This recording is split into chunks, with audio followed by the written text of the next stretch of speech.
Channel subscribe करा, smart बना, नोटिफिकेशनसाठी bell आयकॉनवर क्लिक करा.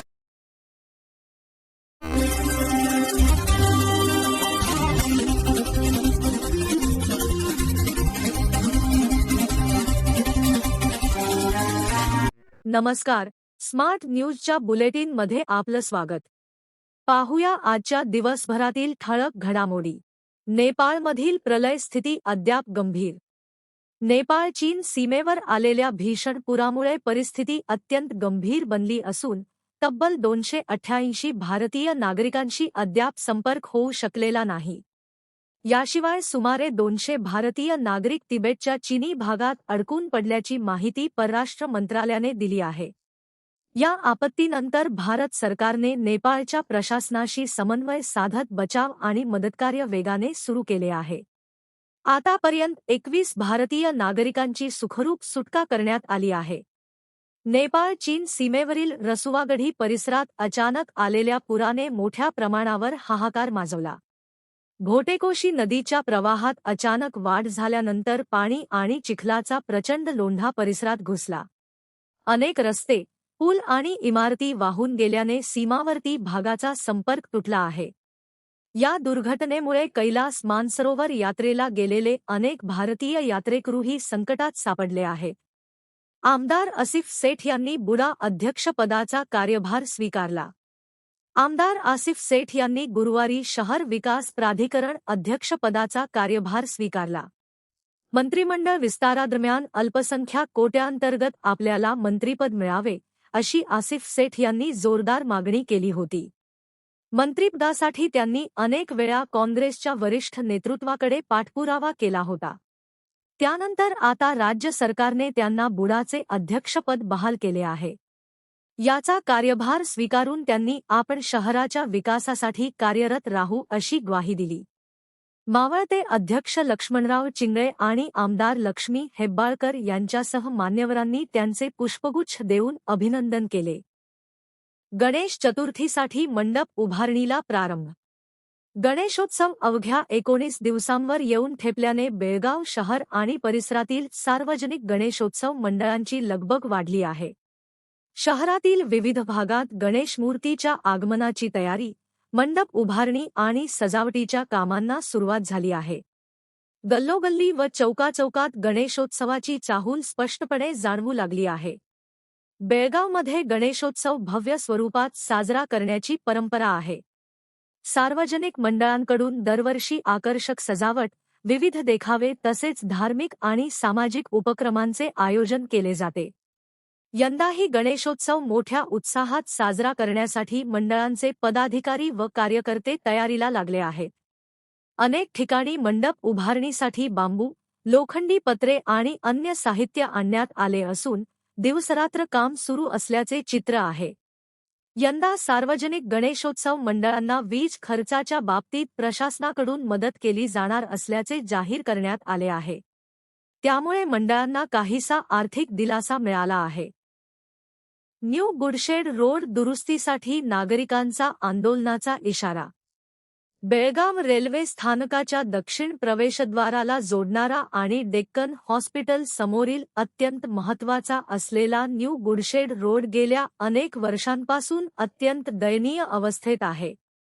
या रस्त्याची तातडीने आणि कायमस्वरूपी दुरुस्ती करण्यात यावी, तसेच रस्त्याच्या दोन्ही बाजूंना योग्य गटारींचे बांधकाम करण्यात यावे, या मागणीसाठी आज बेळगाव शहर महानगरपालिका आयुक्तांना निवेदन देण्यात आले. यावेळी रमाकांत कोंडुस्कर, विकास कलघटगी, गणेश दड्डीकर, प्राचार्य आनंद आपटेकर, विशाल देशपांडे, प्रसाद मरगाडे, राजू बिर्जे, संजय शिंदे, विनायक गुंजटकर, सुनील बोकडे, संकेत पेडणेकर, डेक्कन हॉस्पिटलचे कर्मचारी आणि स्थानिक नागरिक मोठ्या संख्येने उपस्थित होते.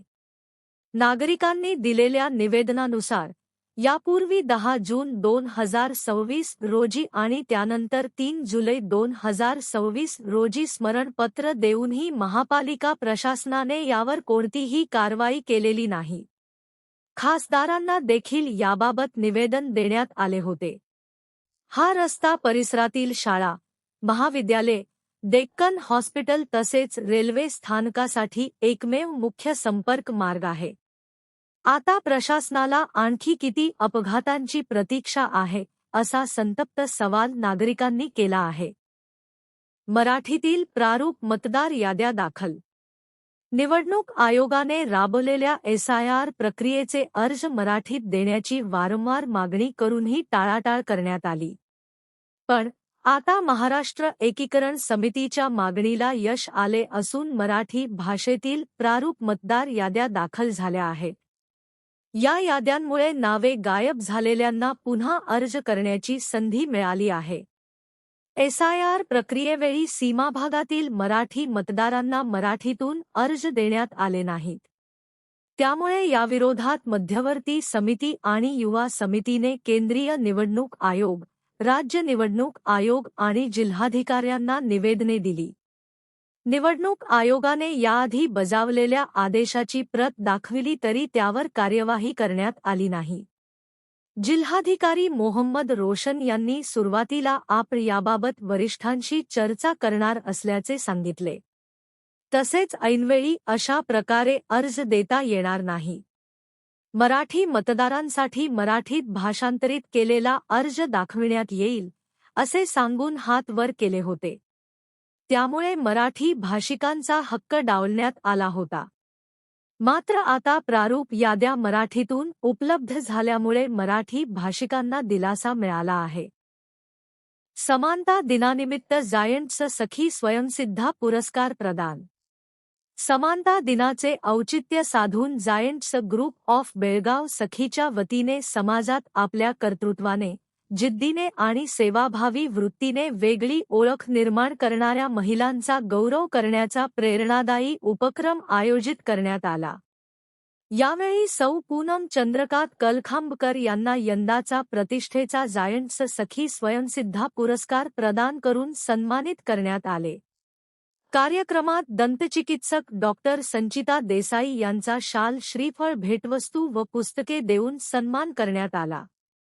हा कार्यक्रम जायंट्स ग्रुप ऑफ बेळगाव सखीच्या अध्यक्षा सौ सुलक्षणा शिनोळकर यांच्या नेतृत्वाखाली यशस्वीपणे पार पडला. यावेळी फेडरेशन ऑफिसर अपर्णा पाटील, दीपा पाटील, अर्चना पाटील, वरदा अंगडी, शीतल पाटील, सुलोचना कुटरे, स्वाती फडके, वैशाली भातकांडे तसेच जायंट्स सखीच्या इतर सदस्यांची उपस्थिती होती. APMC पोलिसांकडून हुबळीतील चोरट्यांना अटक. कुमारस्वामी लेआउट परिसरात 1.5 वर्षापूर्वी झालेल्या एका चोरी प्रकरणाचा छडा लावण्यात APMC पोलिसांना यश आले आहे. हुबळी येथील 2 तरुणांना अटक करून त्यांच्याजवळून सुमारे 6 लाख किमतीचा ऐवज जप्त करण्यात आला आहे. पोलीस आयुक्त भूषण बोरसे यांनी ही माहिती दिली. नंदीश उर्फ बेंकी नंद्या उमेश सक्रेपन्नावर व मंजुनाथ इराप्पा बंडीवडर अशी अटक करण्यात आलेल्या आरोपींची नावे आहेत. मार्केटचे ACP संतोष सत्यनाईक यांच्या मार्गदर्शनाखाली APMCचे पोलीस निरीक्षक US आवटी, उपनिरीक्षक SK होळेंनावर, विठ्ठल हावण्णावर व त्यांच्या सहकार्यांनी तांत्रिक विभागाच्या मदतीने या जोडगोळीला अटक केली. त्यांच्याजवळून 6,11,526 रुपये किमतीचे 41.43 ग्राम सोने व 93.45 ग्राम चांदीचे दागिने जप्त केले आहेत. याचबरोबर स्मार्ट न्यूज मराठीचे आजचे बुलेटिन इथेच संपले. धन्यवाद.